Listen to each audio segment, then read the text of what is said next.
Hello everybody, CW here. Time to load some 6.506s. I got some brass here that it's been fully prepped. It was annealed, tumbled, neck turned, and then fully prepped. It's Winchester 3006 brass.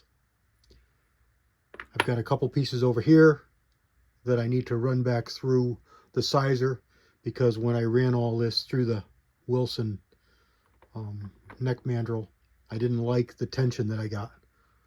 So I don't know what's going on. I want to check and see what's going on with those cases. I don't know what happened. These cases were prepped a long time ago, so I got to look at them close. I could have cracked necks. They ran through super easy. So something's going on. So let's run these 11 cases. I got 4 of them done. Let's run these through. I'll reset up the camera. Hold on. We'll run through the whole process here, short of what's done. So YouTube, we are not completely loading anything here. This has already been done. This is a key step that's been omitted. So this is not the entire process. This is just part of the process of loading the 6.506. All right, so we've got a set of, not a set, just a RCBS sizer die in here with the decapping stem removed. We've got some Imperial sizing wax. We're just going to put on the body. Nothing's on this hand, it's a clean hand, and nothing goes on the neck. This die has been previously set up so that we're not pushing the shoulder back. We are just running the case through to reform the neck, and it'll change the body shape, of course, if it needs to be done. But these should be fully sized prepped cases. So why these necks were so loose, I do not know. So we're just going to go back to the start and run these through the sizing die, just to make sure that they were sized properly. Again, no stem, no decapping pin, because they are primed brass. This is fine. The top of the die is wide open. Hear it? Wide open. So were anything to happen here, like a primer was detonated, nothing would be dangerous. It would just go right through the top of the die. And I'm working around the camera here, so it's a little bit harder to do what I'm doing. But this is the way I prefer to lube my cases for.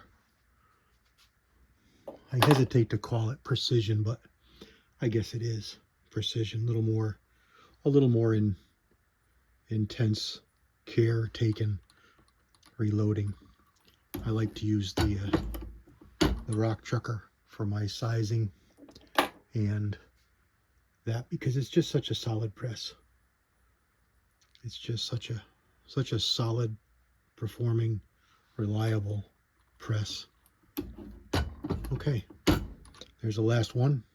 Let me reset up here and we'll do some measurements. Okay, so here's our cases that we just sized. This is one that was good from before, so this is going to be our test mule for measurements. And let's just start out with a clean tool and measure what our neck inside dimension is. So it is 2625. 2625 is the inside dimension there. This is our known good one, so let's put it back over here so we don't mix anything up. Now these have not been through the mandrel, so these are not going to be the same. But let's see what exactly they are. See, they are not. And they're not even round, which is not surprising because they have not been through the mandrel. They've just been through the sizer die, and they're going to be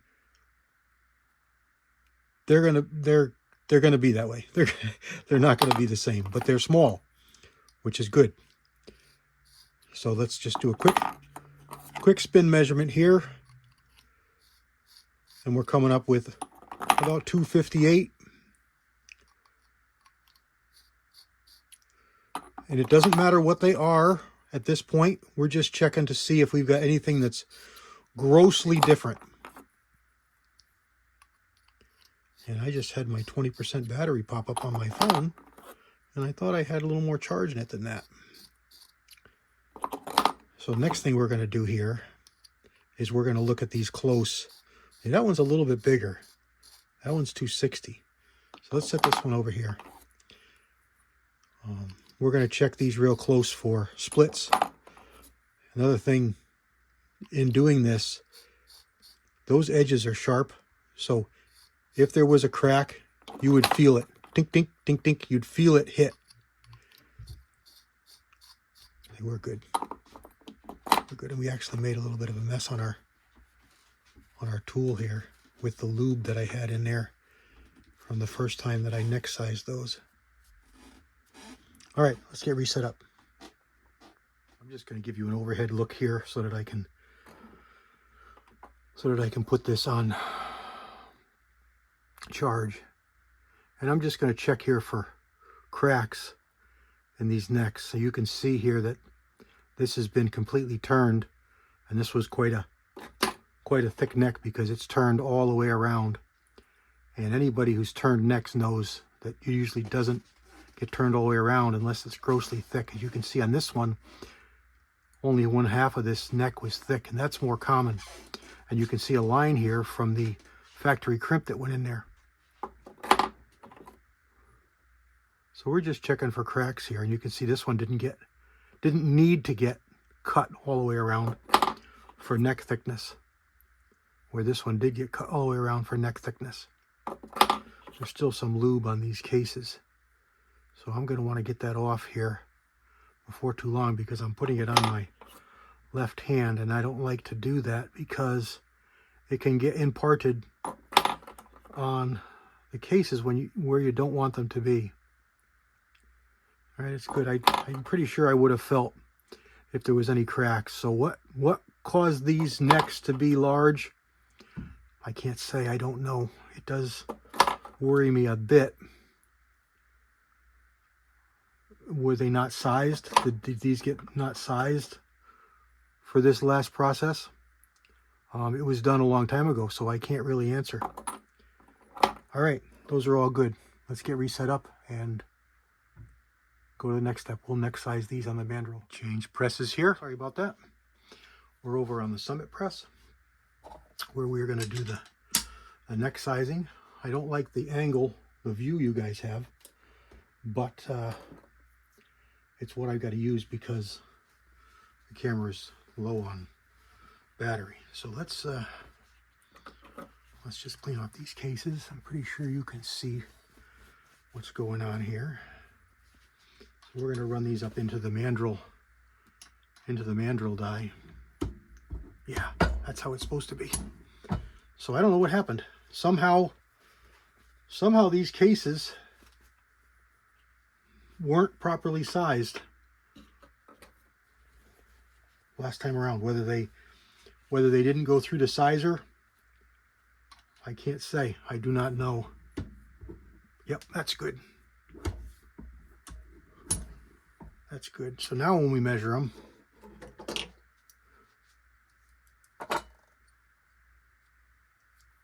make sure everything's clean.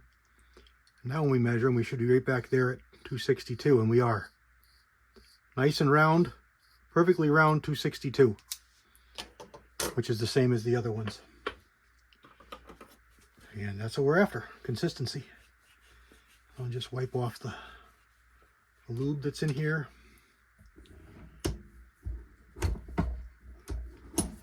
Again, these mandrels are tapered.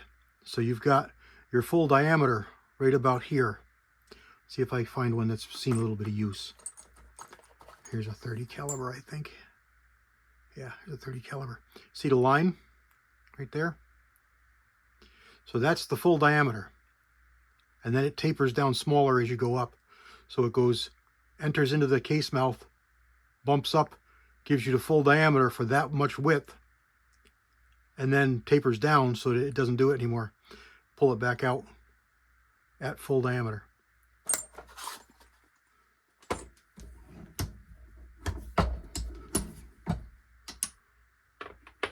And you just got to go one time through. It's set up to allow for a little bit of spring back to give you the diameter that you're wanting, which it's, in my opinion, now that one was just a little bit easier to do than the previous one. So, okay, there's a crack. There's a crack. So there we go. This is why we check and double check. See the crack there? You can also feel it. This is why you pay attention and we go careful and we redo things, and we check that, and there was no crack in it. So that cracked with the sizing process here.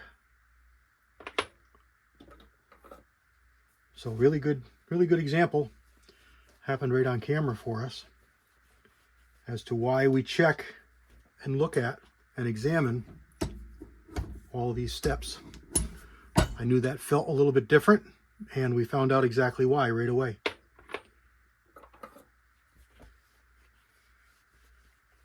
Times of fired. I don't think these are probably brand new cases. Although I don't know. They should be watched a little bit closer. On my really fine stuff, I count it, I watch it, I know the number of firings, I write it on the box. These have nothing on them other than, you know, what the load was. So they're fire formed once. So these are probably once fired and then fully prepped. Now that felt a little bit different, but everything's fine. So we are going to have 51 cases. I always do a couple extra because inevitably you find a problem somewhere through your process. So I like to do 52, 54, 53. See, we got a crack coming. We got a crack coming right there. You see it? Hopefully you can see that. It's in focus for you. So we're back to 50. If we don't crack one of these next two. This one here has really plagued me with lots of cracking. I see quite a bit of cracking. Here's another crack.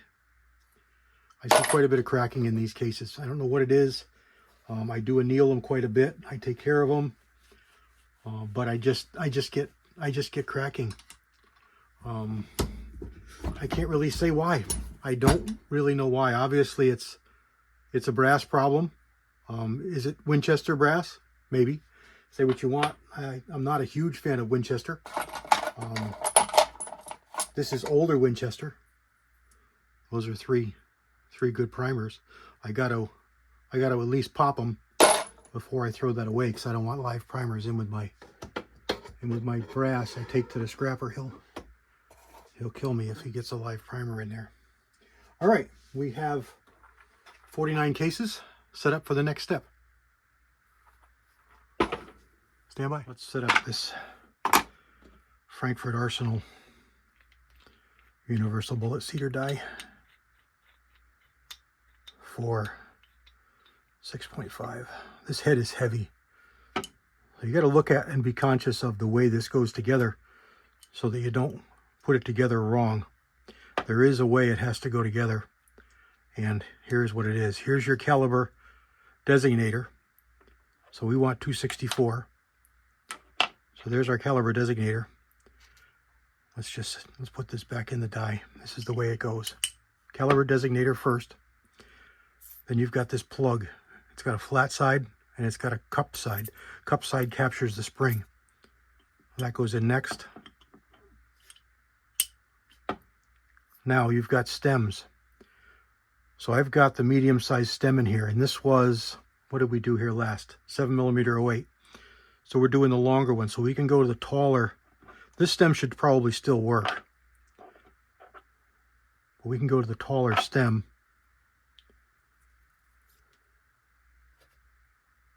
Drop it in there, spring on, and then that. And then this goes on top. It's got a cup for the back of the cedar stem. And just spin it down until it stops, until we get some spring pressure. And I just stop here when I start to get reading on 0.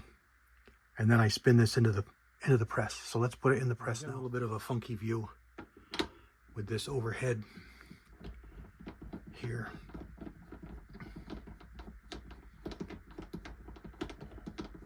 So spin it down until it stops. And I got this set so the window opens up. And I like this retting tool here. I put a retting nut on it. And then I can grab it with this tool and tighten it down. All right, so that's set up.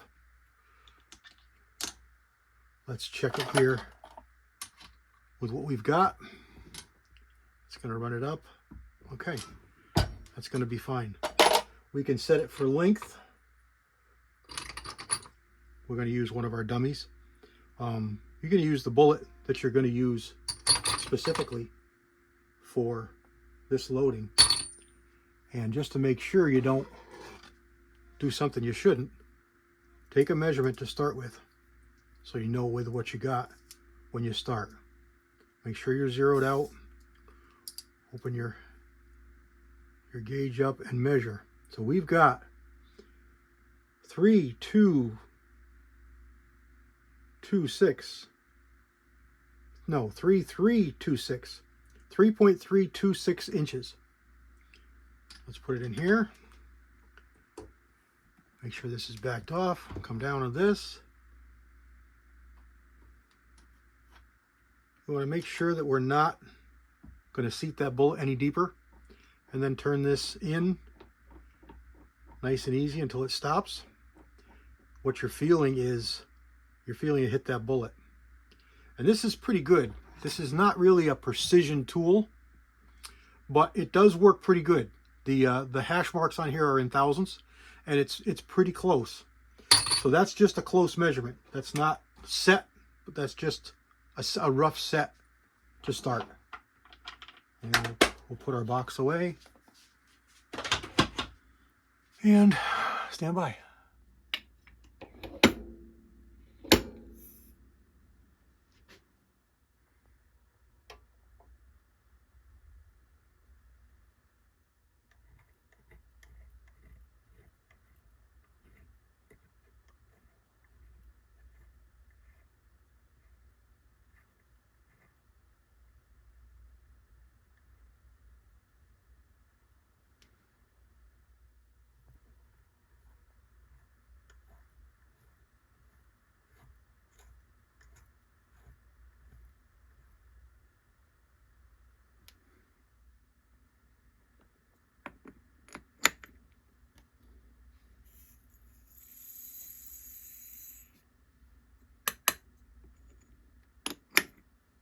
And let's seat a bullet. We know they're charged. We just charged it with powder.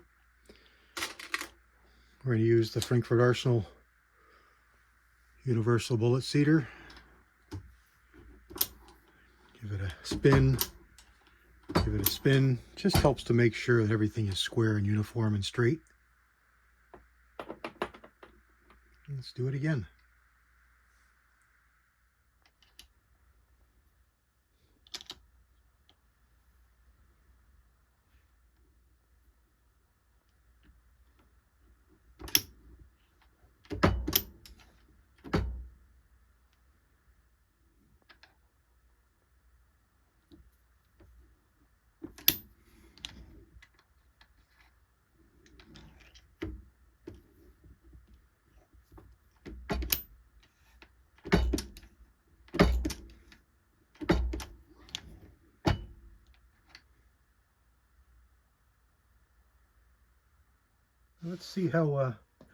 Let's see how straight our necks are. This is an RCBS centricity gauge, and I'm not thrilled with how it works, but it tells you what's going on here. And this is our neck. You can see we got just over 1/1000. There's two different ways to measure this. You can go overall movement, or you can go plus or minus. So if we go plus or minus, that's going to be plus or minus 1/1000 is 2/1000 of an inch, which is almost what we've got. No, that is what we've got there. It almost touches 2/1000 right there, and then back to 0. Almost back to 0. I zero that. We're going to end up with like 1 3/4 on the neck of this. Let's reset this up on the bullet. All right, we're reset up now. I had to move the backstop back, which is just a little pin that hits the back of the case. Readjust the front so it's on the shoulder. You can put it wherever you want, and then you adjust the back to put the indicator on the bullet wherever you'd like, wherever you want to measure it at. And then I just turned the dial to set this back at 0. And let's see what we got here. Looks like we got just over 2. Just over 2. Now these bullets are pulls. So if you notice here, let's take a look at these bullets. Let me back you out. Hold on tight. I'm going to back you out. These bullets are pulls. So they are imperfect, especially in the sidewalls. You can see some marks on some of these bullets. Let me zoom you in so you can see better. And some of these bullets, where are we here? These are pulls from, see, there's one that's got a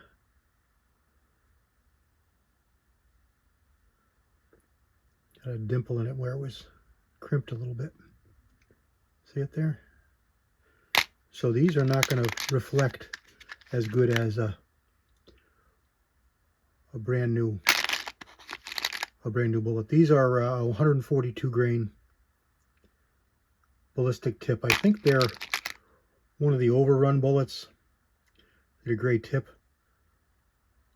I got to do a little research to find out actually whose they are, but they who makes a 142 and a ballistic tip, and then I'll be able to figure out who it is. But just want to show you. So it's not so much our tools that are giving us some of the extra movement. It's also in these imperfect bullets, but they're going to be fine. They're going to be just fine for what we're doing here. And lastly, real quick here, let's take a quick look at the rifle. This is a 1909 Argentine Mauser action with a set of Buehler bases, Burris rings, and a Burris 4-16 old school adjustable objective scope. This is a Bell & Carlson, one of the first Bell & Carlson Kevlars stocks. It's a Shaw barrel, ER Shaw barrel, pillar bedded, glass bedded, and it's a thumb hole stock. You got a big groove here in the back for the action because it's such a high comb.